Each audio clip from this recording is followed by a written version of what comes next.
자, 이제 우리가 드디어 이제 사무엘상 거의 마지막을 향해 한번 달려볼 텐데요. 우리가 지난 영상에서 이야기했던 게 뭐냐면 사울이 다윗이 머물던 동굴 안에 들어온 거였죠. 그러면서 볼일을 보고 있을 때 사울을 죽일 수 있는 거였고, 충분히 그런 상황이었고, 그리고 다윗의 부하들도 이때가 기회라고 얘기했는데 다윗이 한 얘기는 딱 한 가지였어요. 하나님께서 기름 부은 자를 죽일 수 없다. 그래서 옷 조각만 자르지만은 그 옷 조각을 자른 것조차도 마음에 찔림이 생깁니다. 그래서 내가 잘못한 거고 이렇게도 했으면 안 됐다 라는 거에 대해서 하나님께서 기름 부은 자를 본인이 이렇게 한 것까지에 대해서도 마음 아프고 잘못했다는 생각을 하게 됩니다. 이게 다윗이 가진 생각이에요. 이걸 보면서 하나님께서 기름 부으신 자에 대해서 우리가 어떻게 생각해야 되는지에 대해서 다시 한번 말씀을 우리에게 오늘 하시는 것 같아요. 그래서 이제 사울이 멀리 떨어져 가고요. 그 사울을 보면서 다윗이 뭘 얘기하냐면요, 진정성을 고백합니다. 어떤 걸 고백하냐면요, 내가 너를 죽일 수도 있었다, 뭐 이런 게 아니라 근데 하나님이 살렸다 고마운 줄 알아라, 이런 마음이 아닌 거예요. 그가 토로했던 마음인데 그 부분을 제가 읽어드릴게요. 사무엘상 24장 10절에서 12절입니다. 왕이여 보십시오. 여호와께서 오늘 동굴에서 왕을 내 손에 맡기신 것을 당신도 보셨습니다. 어떤 사람은 왕을 죽이라고 말하였으나 나는 내 주는 여호와께서 기름 부으신 왕이므로 해치지 않겠노라고 말했습니다. 내 아버지여, 내 손에 들려있는 왕의 옷자락을 보십시오. 나는 왕의 옷자락을 잘라내기만 하고 죽이지 않았습니다. 자, 이제는 내가 왕에게 어떤 나쁜 일도 할 생각이 없다는 것을 알아주십시오. 나는 왕에게 죄를 짓거나 해치려고 한 적이 없습니다. 그런데도 왕은 나를 죽이려고 쫓아오고 있습니다. 여호와께서 왕과 나 사이의 옳고 그름을 가려주시기 바랍니다. 그리고 여호와께서 왕에게 벌 주시길 바랍니다. 그러나 나는 내 손으로 왕을 해치지 않겠습니다. 이게 다윗이 끝까지 했던 고백이에요. 그리고 사울이요, 갑자기 정신이 듭니다. 자기가 죽을 뻔했던 순간을 깨달았기 때문에 사울은 항상 뒷부분부터는 어떤 인물로 계속 묘사되고 있냐면요, 상황에 의해 좌우되는 거예요. 상황을 깨달았어요. 아, 내가 죽을 수도 있었구나. 그렇기 때문에 그 마음이 움직입니다.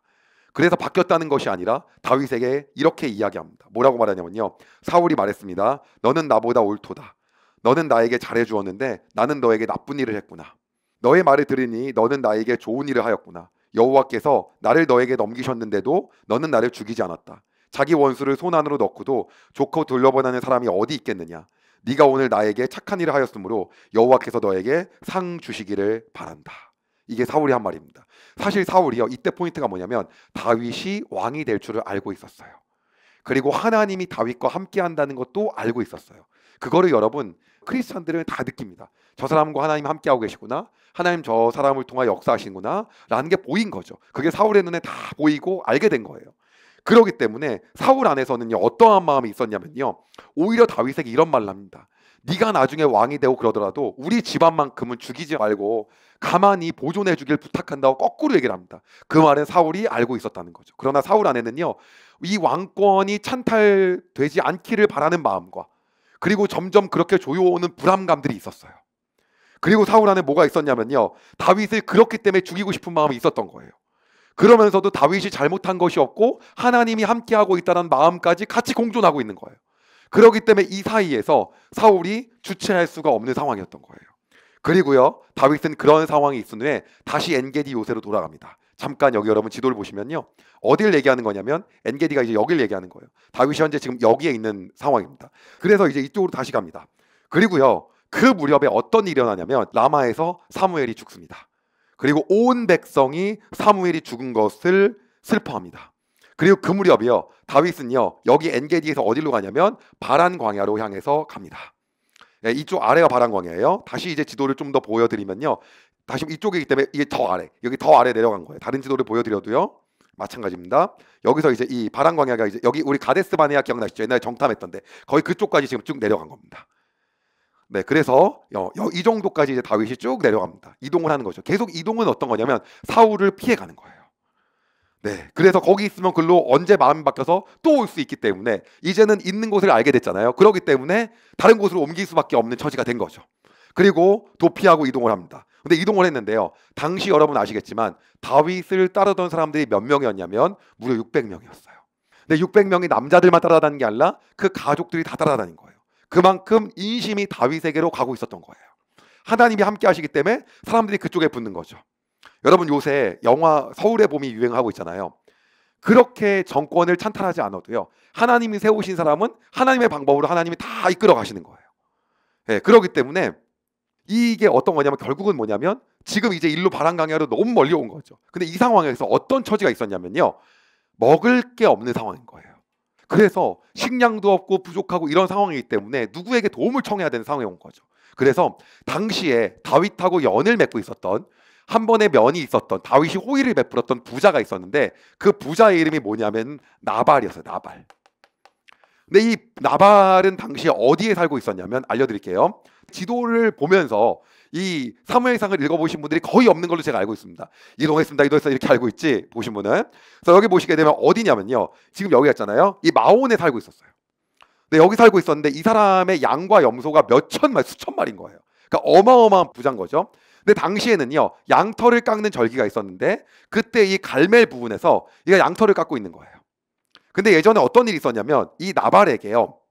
다윗이 이 양떼하고 염소떼를 지켜준 적이 있어요. 담벼락이 되고 담이 되고 보호자가 돼갖고 지켜줬던 기억이 있는 거예요. 그래갖고 뭐라고 하냐면 여기서 사람을 보냅니다. 갈멜에다가. 어떻게 사람을 보내냐면 지금 우리의 처지가 너무 힘들다. 그러니까 부탁인데 좀 먹을 것 좀 줬으면 좋겠다. 너무 힘든 상황이다. 라고 이야기를 합니다. 그러면 나발이 어떻게? 도와줄 줄 알고 이걸 부탁해요. 그런데 나발은요. 그때 어떻게 반응을 하냐면 이렇게 이야기를 합니다. 사무엘상 25장 10절에서 11절이요. 읽어드릴게요. 그러나 나발은 그들에게 대답을 했습니다. 다윗이 보낸 부하들에게 대답을 한 거예요. 다윗이 누구요? 이새의 아들 난 자가 도대체 누구요? 요즘은 자기 주인에게서 도망치는 종놈들이 많다던데 내가 어찌 빵과 물 그리고 양털 깎는 내 종에게 주려고 잡은 짐승의 고기를 알지도 못한 사람에게 줄 수 있겠소? 무슨 얘기하는 거예요? 나는 당신들을 알지도 못하고 줄 필요도 없다 라는 얘기를 하는 겁니다. 다윗이 너무 화가 나요. 근데 당시 다윗에게는 병력이 있었어요. 몇 명이요? 600명이요. 그리고 요즘 용어로 얘기합니다. 연장 채워. 성경에서는요. 칼을 차게 했다고 얘기합니다. 그리고요. 200명 정도는 그 가족들이 많기 때문에 그들을 지키게 합니다. 짐이나 이런 거를요. 그리고 400명을 데리고 어디로 갔냐면요. 그 갈멜, 다시 말하면 이제 여기서부터 여기로 이제 진격을 합니다. 가만 안 냅두려고요. 그런데 앞으로도 중요한 사람이 등장하는데 이 나발의 아내가 있었는데 아내 이름이 아비가일이었어요. 근데 이 아비가일이 굉장히 성경에서는요 지혜롭고 아름다운 여인이라고 하는데 이 다윗이 진격하고 있고 나발이 이런 짓을 했다는 내용이요 아비가일에게 들어갑니다. 그런데 아비가일은 나발하고 다르게 반응하는 거예요. 어떻게 반응하는 거냐면 이거는 내 남편이 무조건 실수했다. 내 남편이 잘못한 거다. 그러면 나발의 뜻은 무슨 뜻입니까? 이 뜻은요 어떤 뜻이냐면 어리석음이란 뜻이에요. 뜻 자체가요. 그리고요 이렇게 하면 안 되는데 그리고 하나님께서 지혜를 주셔서 지혜로운 여인답게 이 상황을 되돌리려고 합니다. 그리고 다윗이 있는 쪽으로 빵 200덩이야 포도주 그리고 양 5마리를 요리하고 그 밖에 많은 음식들을 가지고 다윗으로 향하여 갑니다. 그리고 다윗과 마주합니다. 그리고 다윗이 아비가일을 봐요. 그리고 아비가일이 다윗 앞에서 이렇게 얘기해요. 읽어드릴게요. 아비가일은 다윗의 발 앞에 엎드려 이렇게 말했습니다. 내 주여 모든 것은 제 잘못입니다. 제발 제 말을 들어주십시오. 내 주여 아무 쓸데없는 사람인 나발에게 신경 쓰지 마십시오. 나발은 그 이름처럼 정말 미련한 사람입니다. 하지만 당신의 종인 저는 당신이 보낸 사람을 보지 못했습니다. 그러니까 나발이 거절한 거지 저는 그 사람 보지 못했습니다. 그러나 이제나마 제가 당신을 만난 것은 여호와의 도움이라고 생각합니다. 여호와께서 살아계셔서 내 주 당신의 손으로 친히 피를 흘려 복수하는 것을 막으셨습니다. 그러니까 당신의 손으로 복수하지 말라고 하는 거예요. 이제 내 주 당신을 해하려는 자들과 당신의 원수들은 다 나발과 같이 될 겁니다. 이미 사울에게 쫓기는 상황을 알 수 있었고 하나님이 역전시킨다는 것 또한 알고 있었던 내용이에요. 그러면서 어떤 얘기하냐면 이렇게 얘기합니다. 당신께 선물을 가지고 왔습니다. 그것을 당신을 따르는 사람을 위해 주십시오. 제 잘못을 용서해 주십시오. 남편이 잘못한 건데 자기 잘못이래요. 당신은 여호와를 위해 싸웠으므로 여호와께서 틀림없이 당신 집안을 든든히 세우실 것입니다. 당신이 사는 날 동안 백성들은 당신에게서 아무런 흠도 찾아내지 못할 것입니다.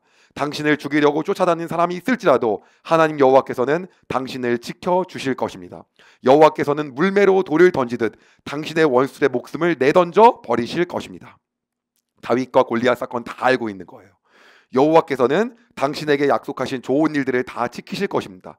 여호와께서는 당신을 이스라엘의 지도자로 삼으실 것입니다.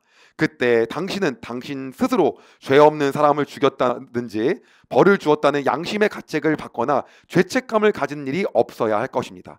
여호와께서 당신을 성공시킬 때 제발 저를 기억해 주십시오. 뭐라고 합니까? 다윗이 사울에게 했던 것처럼 전쟁은 하나님께 맡기고 피를 흘린 거 하나님께 맡기고 당신 손으로 하지 말아달라는 아주 현명한 이야기를 합니다. 그리고 다윗이 그 아비가일의 지혜로움에 감복을 하고요. 그리고 이렇게 이야기를 합니다. 이스라엘의 하나님 여호와께 맹세하지만 여호와께서 나를 막아 당신을 해치지 못하게 하셨소. 만약 당신이 나를 만나러 빨리 오지 않았다면 나발의 집에 있는 사람 중 내일까지 살아남은 사람은 아무도 없었을 것이오. 다윗은 아비가일의 선물을 받아들였습니다. 그리고 다윗이 말했습니다. 평안히 집으로 가시오. 당신의 말을 잘 들었소. 당신이 부탁한 대로 하겠소. 이렇게 다윗은요 나발을 용서한 뒤에요. 그 다음에 아비가일은 나발에게로 돌아가게 합니다. 여기까지가 다윗이 한 일이에요. 자, 여러분 한번 잘 보세요. 중요한 건 어떤 거냐면 우리는요 우리의 모든 원수 갚는 일을 뭐로 하려고 하면 우리 손으로 해결하려고 하죠. 근데 다윗은 끝까지 사울에게도 나발에게도 자기 손으로 하지 않습니다. 네, 어떻게 합니까? 그 모든 것들이 하나님께 있다고 맡기는 거예요. 네, 우리 안에 오늘 보복하고 싶고 원수 갚고 싶은 사람이 왜 없겠습니까? 그런데 그것은 누가 한다는 겁니까? 하나님이 하신다는 거예요. 가끔 보면 정말 못된 사람들이 있잖아요. 근데 그 모든 것도 다 누가 하신다는 겁니까? 하나님이 하신다는 거예요. 그렇기 때문에 우리의 삶 가운데서 그거를 근데 나의 손으로 하잖아요. 그럼 나의 손으로 한 만큼 내 삶에 뭐가 오는 거예요? 그 힘듦과 흠이 또 오게 되는 거예요. 제가 저희 아버지를 좋아하는 이유가 있어요. 그 이유가 뭐냐면 한 17년 정도를 인생을 완전히 헌신했던 교회에서 크게 상처를 받았어요. 그래서 교회를 나오게 된 거예요. 근데 17년을 다니다가 나오게 되면요 어떻게 했냐면 정말 집을 이사 가지 않아도 건축 헌금을 먼저 드렸거든요. 그렇게 헌신적이고 열정적이고 교회가 집이라고 생각하고 했었어요. 근데 저는 되게 어렸을 때 얘기였는데 그런데 어느 날 목사님하고 장로님이 편이 나눠져 갖고 엄청 싸우신 거예요. 그리고 나서 나오게 됐는데 저희 아버지가 그 누가 잘못하고 잘하고 떠나갔고 그때 있었던 일이 있었을 거 아니에요. 그때 막 나갈 때는 막 서로 막 볼장 못 볼장 다 보면서 그 과정에서 서로 잘못한 것들이 서로 있었을 거 아니에요. 근데 그거에 대해서 저희 아버지가 94년도에 예수전도단 훈련을 받으시고 나서 교회를 나왔음에도 불구하고 그 목사님께 가서 용서를 구하고 오시겠다는 거예요. YM에서 그렇게 배웠다고요. 그래서 찾아갔어요. 저는 그게 그때 얼마나 어려운 일인지 몰랐어요. 어려가지고 저는 죽었다 깨도 못할 것 같아요. 근데 가서 그 목사님께 그 과정 안에 있었던 이런 모든 일에 대해서 용서를 구한다고 하고 그리고 그 교회를 나왔어요. 그리고 그 다음부터 그거에 대해서 이제 그 주변 사람들은 그때 막 그 뭐 이런 얘기를 해도 온갖 막 소송을 하고 뭐 별거를 다 안 했겠습니까? 근데 그 안에서 아버지가 그 행위를 하고 그것을 딱 내려놓으시더라고요. 여러분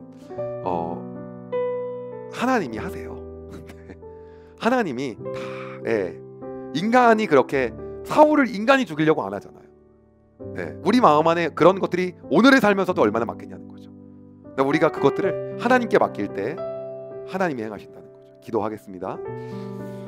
하나님 오늘도 우리에게 우리가 보복하고 싶고 우리가 어떻게든 하고 싶은 것들을 내려놓고 하나님께 맡기게 하여 주심을 감사합니다. 우리가 다윗을 바라보며 오늘 우리 안에 가지고 있는 내가 이것을 어떻게 해버려라고 하는 그 부분을 내려놓게 하시고 그 부분을 하나님께 맡길 수 있는 우리의 마음을 허락하여 주시옵소서. 그로 인해서 하나님 우리의 삶이 평안하게 하여 주시고 모든 권세와 능력이 하나님께 있음을 고백하는 삶을 살게 하여 주시옵소서. 우리가 그렇게 살기를 소망하며 예수님의 이름으로 기도드립니다. 아멘. 여러분 은혜 많이 받으셨나요? 이 영상을 통해 더 많은 사람들에게 하나님의 은혜를 공유하길 원하신다면 여러분의 구독과 좋아요가 꼭 필요합니다. 오늘도 여러분의 삶에 하나님의 은혜가 가득하길 진심으로 소망합니다.